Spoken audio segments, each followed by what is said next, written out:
Secretary PC Parakh turned around the image of being a CBI accused today as he went public with his rant against the agency, taking the government and the CBI totally by surprise. He said if he is guilty in court case, so is the Prime Minister, because he did everything according to what Prime Minister said and he did it openly. I'm Sunethra Chaudhary, and on agenda tonight we are asking if these revelations have been damning for Dr. Manmohan Singh and the CBI. And our pundits taking positions tonight, we have Randeep Singh Surjewala, Senior Minister in Haryana Congress. We also have Captain Abhimanyu, who will be speaking for the BJP, and from the CBI, former Director R.K. Raghavan, we'll be asking about what it says about the agency. Before we go to our pundits, let's just see exactly what the former Coal Secretary has said, which has created such a furor. If it is a conspiracy, then there are a couple of conspirants.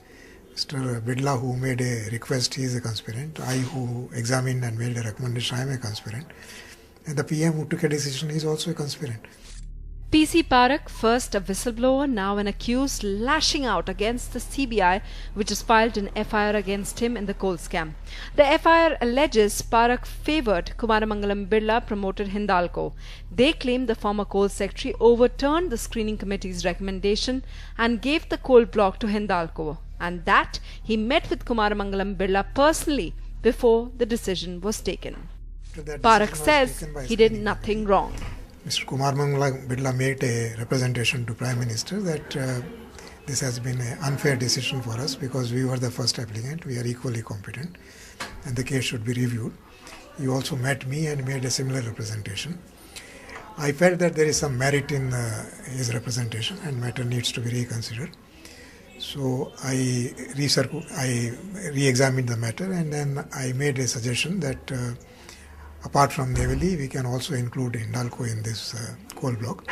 They can make a joint venture and operate it as a joint venture company.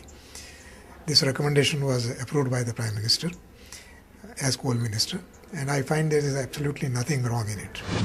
Parakh's words about the Prime Minister, however, music to the opposition's ears, which has renewed its demand for an investigation against Dr. Singh in the coal scam.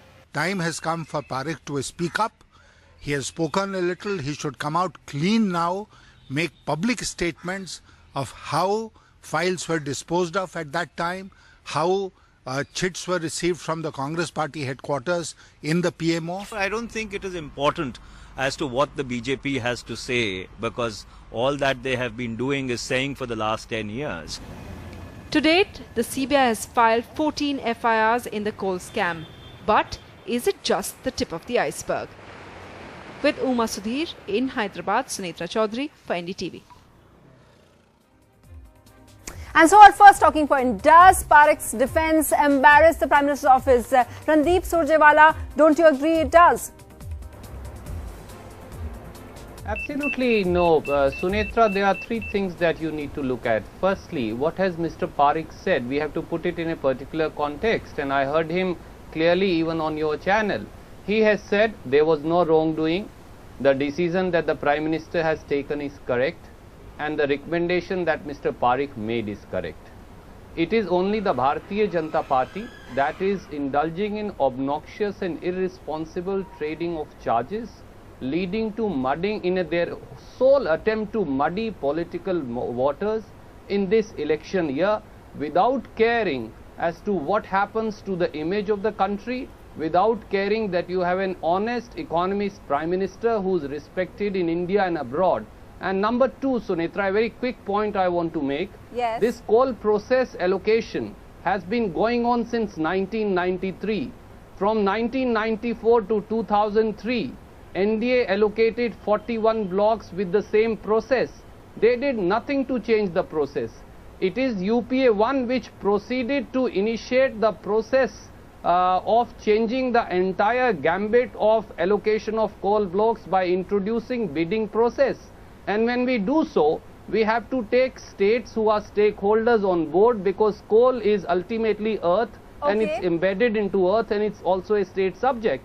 When we do so, all the BJP governments... I know, but that is a larger point. If we just limit ourselves We're just talking about this statement and what the implications of that. And I want to throw what you're saying to the BJP and also ask another question, that in a way, when he's defending himself, isn't he doing that instead of implicating the Prime Minister? Isn't defending himself and saying it's not that the Prime Minister is guilty, but they've both done nothing wrong? And is that what he's saying, Mr. Captain Abhimanyu? Wouldn't you accept that?